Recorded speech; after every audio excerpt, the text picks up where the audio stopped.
Mr. Sinijlawi sitting here, joining us during this broadcast, of course, Fatah official.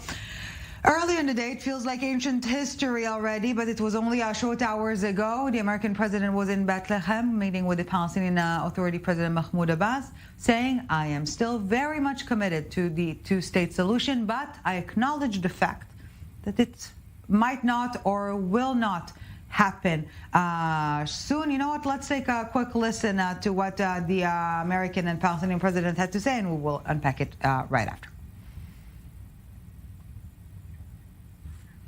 We don't have the thought. So again, the essence of the statement was, I still believe in it, but let's be realistic, it will not happen. Well, if you talk the talk, walk the walk. If you really believe in the two-state solution, then why do you recognize only one state? Why don't you recognize the second state? I don't understand how can a person or a country or a president is committed and believes and supports a two-state solution and he only recognizes one of the two states.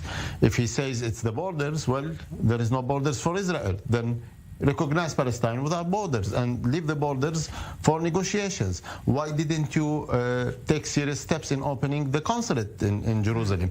You've invested $100 million in the Jerusalemite hospitals. Thank you very much. It's very important. Appreciate it. We know it has been significant. It came at the right time. You could have invested another $1 million in opening the consulate. And this could have been a more solid commitment to the two-state solution. Joe Biden has just signed the death certificate of the two-state solutions. We will not listen to these slogans that are currency that has no value, diplomatic currency with no value. They are checks that will bounce, are not respected in the banks. I think the visit ended very disappointingly at the Palestinian side. We felt that a ghost visited us, not the American president. He didn't leave any marks after his visit. There was no any significance to his visit. It was not a diplomatic or political meeting with Abbas. It was only a photo opportunity for protocol reasons. He needs to be here. I do believe that all his visits to the Middle East, it has nothing related to the Israeli-Palestinian issue or to the Israeli-Arab issues. His main target from this visit is domestic. The economic crisis is Saudi Arabia.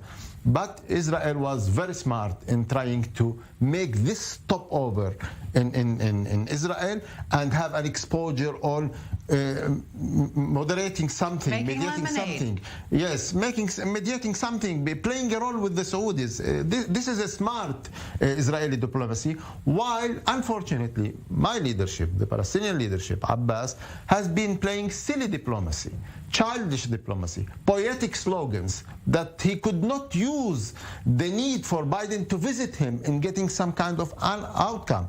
I do know from sources that the preparation for President Biden's visit to the PA areas through either Barbara Leaf when she was there or the two Blinken calls with Abbas were only to make sure that Abbas will hold any action.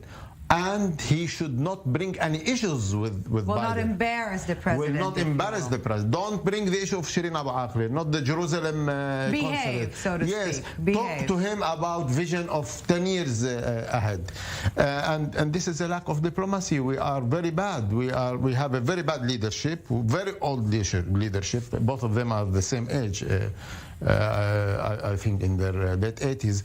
But our leadership is not efficient. It has been there for 17 years. We have been calling for democracy, is not coming. And until there is new blood, fresh blood at the head of the Palestinian organization and political system, there will be no progress on the Palestinian-Israeli issue.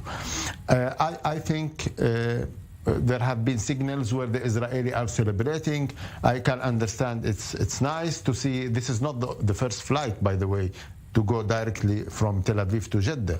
there was an earlier flight, the advanced team of Biden that already press corps, took the same route. So don't ruin the narrative, Samer. Come on. Yes, unfortunately, we're nearing the end of this bulletin, but sometimes no progress means not stagnation, but going back, and this perhaps will be to be discussed rather in the aftermath of this visit. Harsh statements here as for the situation vis-a-vis the Palestinians. We'll continue to discuss it later on. Mr. Sinijlawi, thank you very much. Our own Batya Leventhal, thank you. This is it for this news bulletin. We will be back at the top of the hour with all the updates from the American presidential visit here in the Middle East. The American president in Jeddah, Saudi Arabia. We'll see you at the top of the hour.